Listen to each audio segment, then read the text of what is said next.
Okay, this last circuit is weight training circuit number 2. So this, out of all the programs, is going to be the most advanced. It's going to have 12 exercises in it, and it's going to be pretty much all using dumbbells or barbells. Other than the core stuff, it's all dumbbells or barbells. So I'm going to focus more on the first 2 columns versus the core stuff. There's 2 new ones I hadn't put in the other programs I'll go through. 2 of the others we've done several times in the other program. So again, this is a program that requires a bit more equipment. If you already have it, that's great. It's just ways that you can use that stuff. If not, you want to invest in this stuff, you can do that as well. I would suggest buying used dumbbells and barbells because most of the time they don't crack or break. They might look a little chipped up and things like that. Unfortunately, surprisingly enough, the market for used stuff is not that much different price-wise right now versus the brand new stuff because people know people are looking for home equipment. So if you can get used, that's even better. You probably even have relatives that have used stuff sitting in their basement or somewhere, garages. So trying to use this stuff effectively is the meaning for this program, and I want to give more guidance and how to use it in the most effective way. Alright, so if we look at this layout, it's similar to the other grids where we have lower body in the first column, upper body in the middle, and then core in the third. So with this one as well, I put in 3 sets of 15. Like I said in the previous video, you should be doing the previous weight training circuit 1 prior to jumping into this, unless you're a bit more advanced. This is more of a formatted program for someone that's a bit more advanced. Again, nothing crazy and for pro athletes, anything like that I've done, but just a good general weight training program. Again, you'll need a little bit heavier weights. The 3, 5, and 8s are probably not going to be enough for this program, and you're probably going to want to use some barbells as well. Again, there are standard size, which are smaller bars, and then there's Olympic size, which are a bit bigger. Doesn't really matter. Weight is weight. Again, the smaller bars you can't load as much weight onto. But I also mentioned that typically men like doing resistance training and not cardio, and women the opposite. They like doing cardio and not resistance training. So both men and women need to do both. And especially women need to be not afraid of lifting heavier weights. They're not going to make you bulky. They're going to have a lot more improvement in your body composition than just doing cardio. So this is not going to be as much as a cardio or conditioning program as some of the others were. This one being, repetitions and sets. It's a different format, similar to the weight training circuit number 1, just a little more advanced and some more exercises with it, 3 more. So we're going to start off. I'm going to talk about number 1 here. And again, before you do this program, always warm up. Get everything going. After the program, do the cool down stretches. There's a short and a longer cool down stretch program that I already shot the videos for. So the first one here we'll talk about is going to be a front squat. So this one you can use a barbell or you can use dumbbells. Either way, the weights are in front of your body in a catch position. If you're holding a barbell, it's going to be in a catch position like this. If you're holding dumbbells, it could be facing you, it could be facing each other, anything like that. But the main thing with this is it's a front squat position. Now front squats actually help a bit with form and technique. Otherwise, a lot of people when they do back squat, it actually makes them bend too far forward, puts more strain in their back and knees. So this one I do like using it, but it sometimes takes a bit more time to get that balance and to hold the bar the right way, so you have more weight pushing in front of your body. Sometimes it pulls you forward. The main thing is to gain that technique. The main technique you want to look at is sitting back into a squat. Your first motion is not knees forward, it's hips back, like you're sitting back into a chair. Same thing I mentioned before, if you go down to a bench or a chair for this, that makes things a bit safer. But again, this is a more advanced program, so I would say a beginner should not be starting with this at all. This is several stages up once you've completed some of the other stuff and you have some proficiency and strength. This would be, the kind of top to this 10-part series. Okay, so that is the first one. So it's a foundation movement. It's a squat. Very important foundation movement. The next one over is basically a bench press. Okay, in the previous program I talked about doing incline press, whether a dumbbell or barbells. This is basically just a flat press. So this is a non-functional chest or exercise, meaning you're not going to be doing this in everyday life. So it is non-functional, but is obviously one of the biggest things people talk about, how much you bench. You can obviously use a barbell or dumbbells. Hopefully you have a spotter. If you're doing something heavy, you have someone working out with you, making sure they're spotting you from your wrists, not from your elbows. Because again, if you fatigue, that weight can come straight in on you. Or if you're doing a chest press and starts coming down on you, it can do a lot of damage to your ribs and other muscles. So just be aware of that as you're doing this. If you have a power rack or something with supports, where if it comes down too far, you just rack it and climb out underneath it, that's great, because there's been a lot of people injured seriously doing things on their own, bench press, things like that are very heavy. So those are the first two. Again, just modifications of the first weight training circuit 1, where we have now a front squat, and secondly, instead of an incline press, we have just a flat bench press with dumbbells or with a barbell. So again, like I discussed in the previous weight training circuit 1, is that if you're doing a heavier weight, you're not going to do 15 reps. You're going to do 5, 8, or 10, something like that. So you're going to have to do more sets to make that effective. Meaning you can't just do one set of 5 reps for power and expect that to have a lasting effect. You have to do more sets if you're doing lower repetitions. Okay? And I discussed that a bit more in weight training circuit 1. So same thing in this one, is that if you're doing heavier weights with lower repetitions, you have to do more sets. So the 3 and 15 don't apply if you're doing heavier weights. We're going to skip the next one, which is a reverse crunch, which we talked about a ton of times. We're now going to go to a barbell deadlift. All right.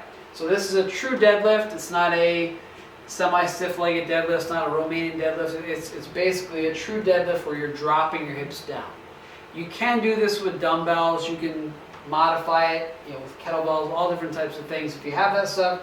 But this picture is showing just a straight ahead barbell deadlift. So the main thing on this as well is keep that bar as close as you can to your shins and thighs as you come up, and try not to hyperextend your knees at the top. Stand up nice and tall. It is a total body movement. It is a foundation power movement. It's different from this, one on the bottom, which is a semi-stiff-legged deadlift, which is a hinging motion. This is would be considered more of a squat type motion because you're dropping your hips down.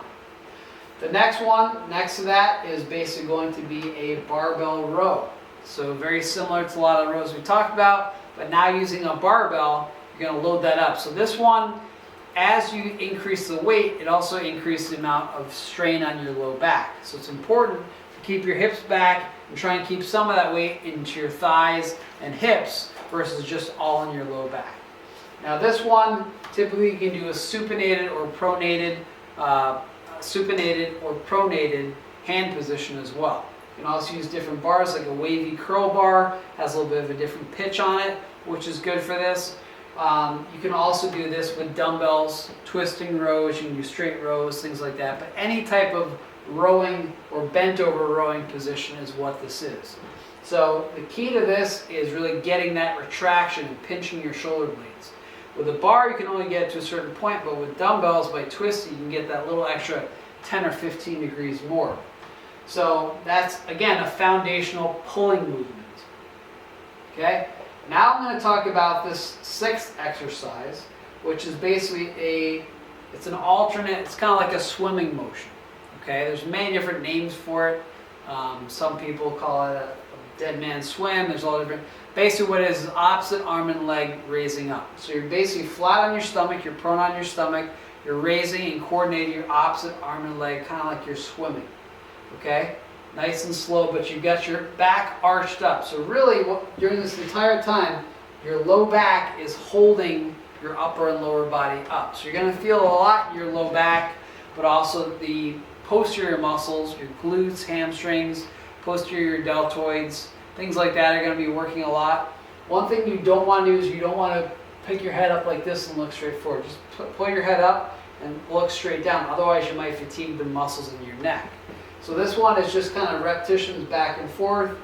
The only thing that's really touching the ground is basically your stomach and like the top part of your hips. So it's just kind of back and forth like that. Some people keep their hands and feet up the entire time, which is more challenging. Some people touch their hand and foot down each time. So they're not holding the opposite up the entire time. Again, it's a preference to go and do all that stuff.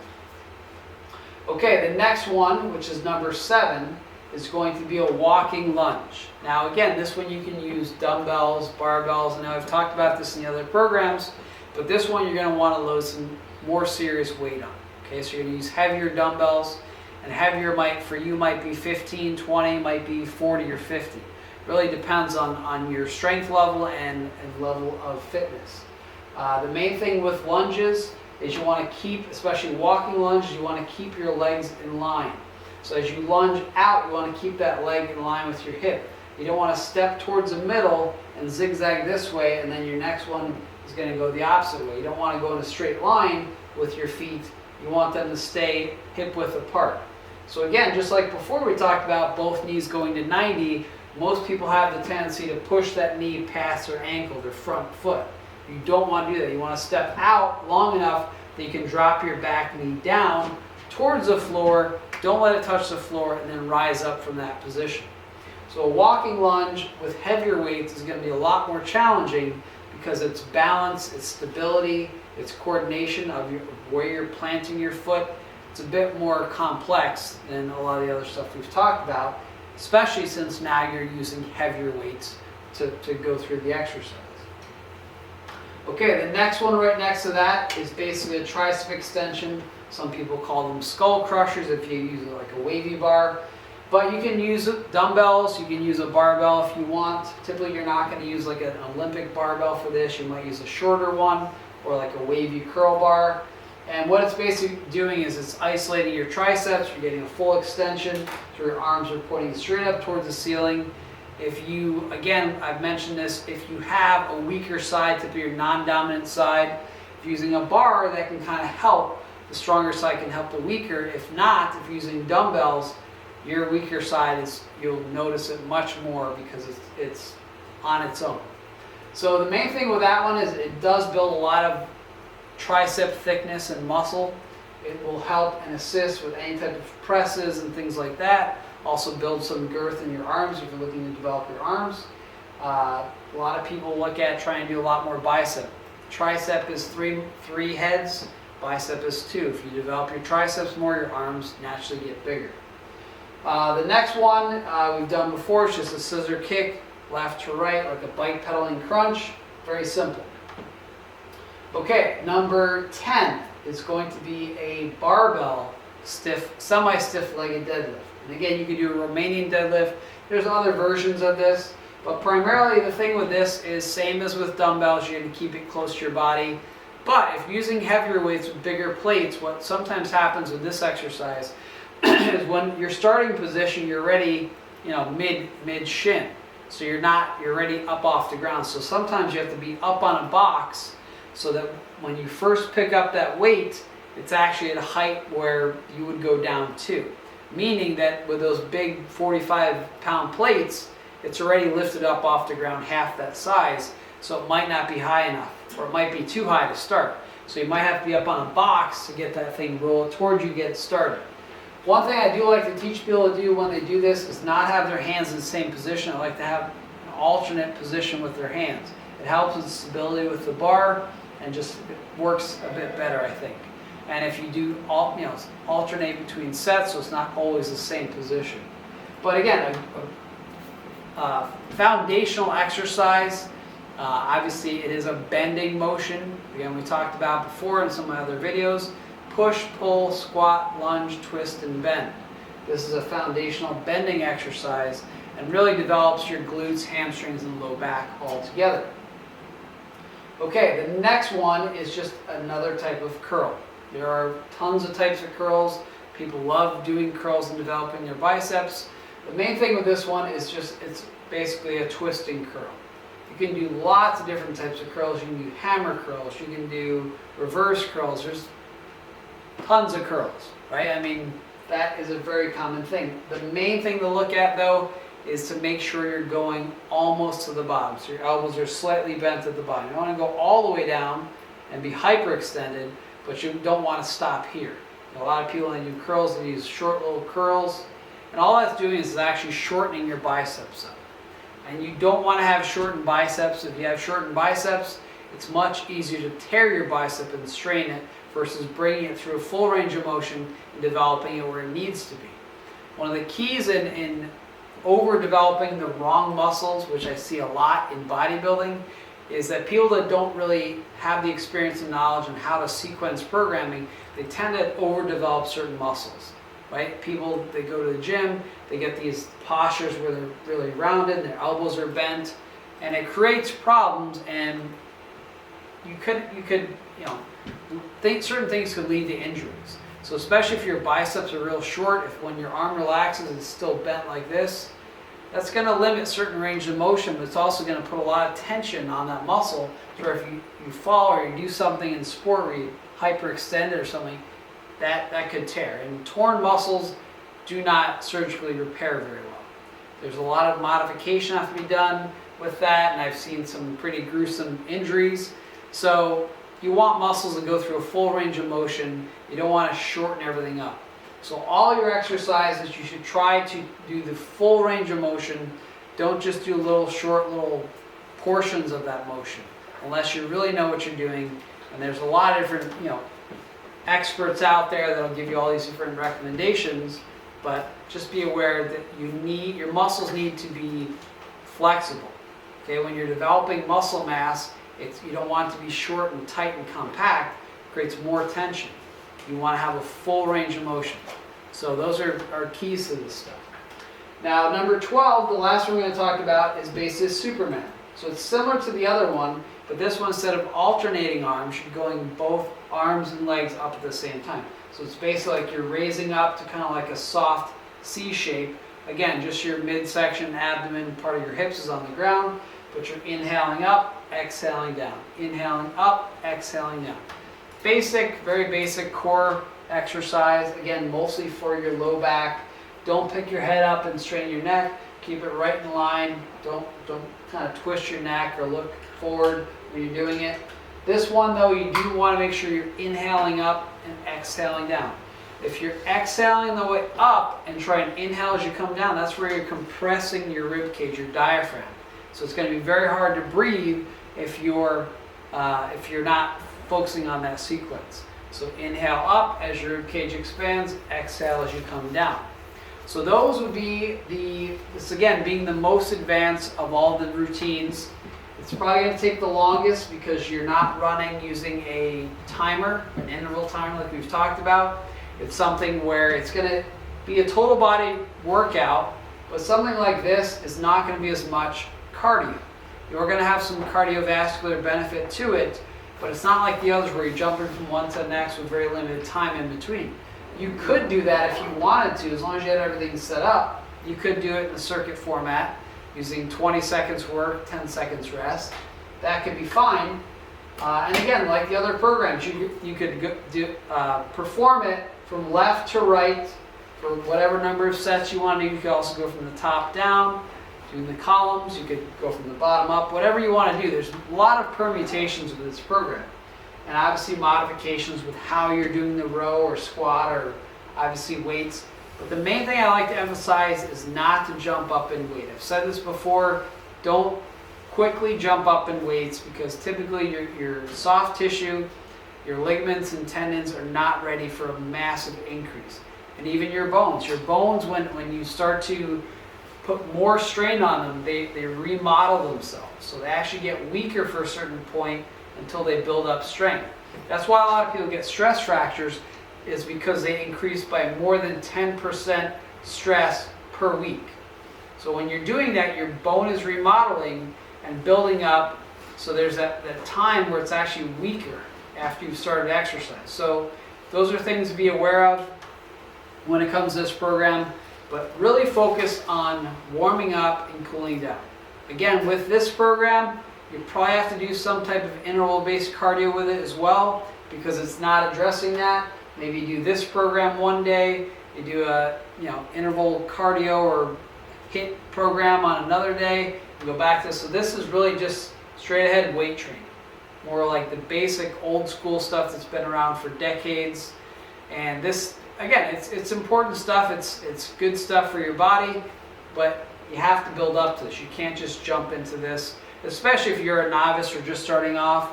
Some of these things take a lot more knowledge and experience and body control.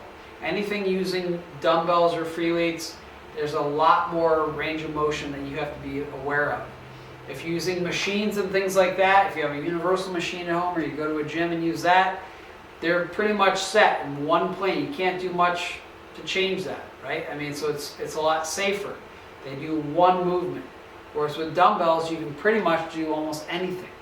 So it's a lot more about experience and knowledge and what you have to do to be safe, but also be giving your body the right stimulus. Now, when it comes to exercise, you have to know why you're exercising. What are you trying to do? So what this is, this type of exercise is just stress on your body, which is meant to elicit a response.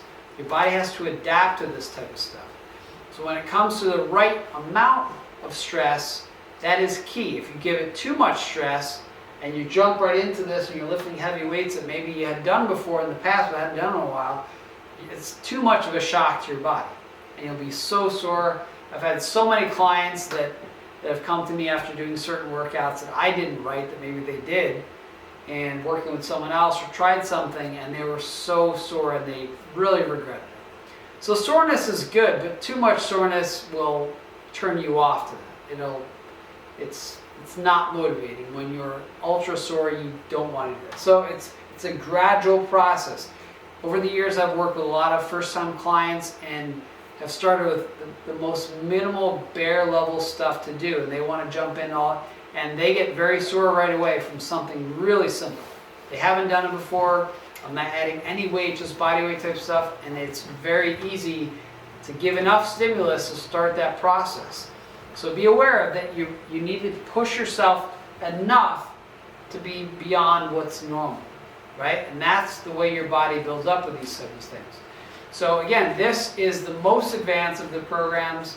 It's nowhere near what a pro athlete or anyone like that would be doing, but it's a good foundational stuff that will definitely increase muscle. It'll help foundational type things, core strength. Again, those 6 patterns of movement I talked about. These are foundational things that work. But build up to this level. You might already be working out for years. Maybe this is a good, structured program to jump into, especially if you've been on the same program for years. This would be a good change for that. Most people, when they jump, they don't like to do the hard stuff. There's certain things they're good at and they love doing. They don't like to do the stuff they're not good at and they don't like, especially legs. A lot of men don't like to work a lot of legs. Women like to work their legs, don't like to work their upper body as much other than triceps. So get that, work on things you're not good at, not proficient at, not used to doing, and that'll transition into much better results and gains for your body. So feel free to email me with any questions you have. Again, this is the most advanced of all the workouts we've been through, and hope you enjoy it. Thanks for watching.